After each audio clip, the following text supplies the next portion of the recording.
Буддийн дарга Нямбатар түрмээс бичсэн ойлголоо гэсэн гэж ярьсан шүү дээ. Буддийн дарга бол тийм байхгүй гэж би одоо мэдхгүй яхаа тэгэл хөөрхий хүн шийдвэн шүү дээ бас тий.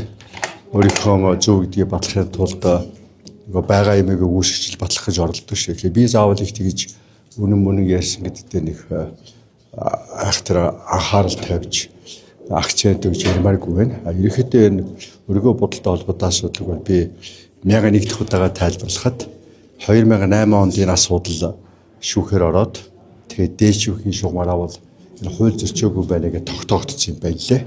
Харин 2012 онд намайг 500 цагтаа явуулж илбэгтэр зориулчлаад тэгээд энэ ямар ч хууль зөрчөөгүй асуудлыг надад зориуд наагаад хэлмэдүүлснийг бол Монголын ард түмэн бүгд мэдж байгаа. Шүүх хурал нээлттэй болсон.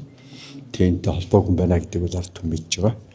Тэгээд 12 онд гарсан шүүхийн шийдвэр бол угаасаа хууль зөрчсөн шийдвэр. Ягаад гэвэл нэг асуудлаар шүүх хоёр шийдвэр гаргаж болдоггүй. Тэгээд 2008 онд гарсан шийдвэрийг ахаад 2012 онд өөр шийдвэр гаргана гэдэг бол угаасаа хэлбэгдүүлэлт байсан гэдэг бол нотлсон юм одоо муухай босор мөгөөл явдал болсон. Тэгээд харамсалтай нөгөө хуулийн талаас нь бол ямар ч тийм олоод авах юм байхгүй. Зүгээр яг улс төрийн талаас нь бол манай Нямбатар дарга сая нөгөө нам дотор болсон маргаантай асуудлаар би үндсэн хуулийг зөрчиж болохгүй, засгийн газраа тогтвортой ажиллуулах хэрэгтэй гэх зэрэгээр байр суурь баримталсан учраас нөгөө талд Нямбатар дарга маань улс төрчийн хувьд бол их идэвхтэй ажиллаж исэн.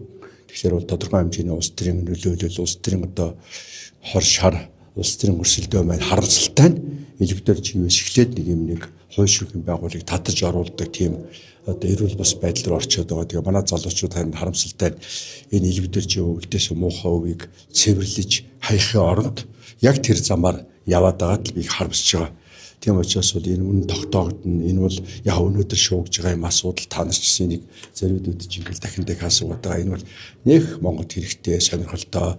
Энээс болоод Монгол улс одоо болохоо байцсан юм шиг асуудал ерөөс огт биш ээ. Тийм учраас бол та бүхэн маань ч гэсэн илүү том асуудалд анхаарал тавиаж эсвэл илүү том асуудалтай холбоотой хүмүүс зориуд одоо энэ жижиг асуудал руу оруулж өөртөөхөө тэр том лувь булгаагаа идрүүлэхгүй байхын тулд ийм цаг хожих нөгөө гөлөг тойруулах ажил хийж магадгүй шүү. Тэгэхээр өргөө зочд хөдлөх бол өнөөдөр гөлөг тойруулах ажлын ажил хийж байгаа гэж би ойлгож байгаа. Тийм учраас би нэг хаж бодлоо өгөхгүй. Яг болсон явдгийг бол бодтойгоор яриад тэгээд тэрнээс цааш нэг одоо шинэ ярих юм байхгүй амаа. Том хулгай, жижиг хулгай гэж байд юм уу? Үгүй би харин хэлж штэ хууль бус явдгийг л би ярьж том жижиг хулгай яриаггүй. Илбэгтэр жөөрөө 2008 онд энэ хууль зөрчөөгүйгээд шүүх шийдсэн байна шүү дээ тий.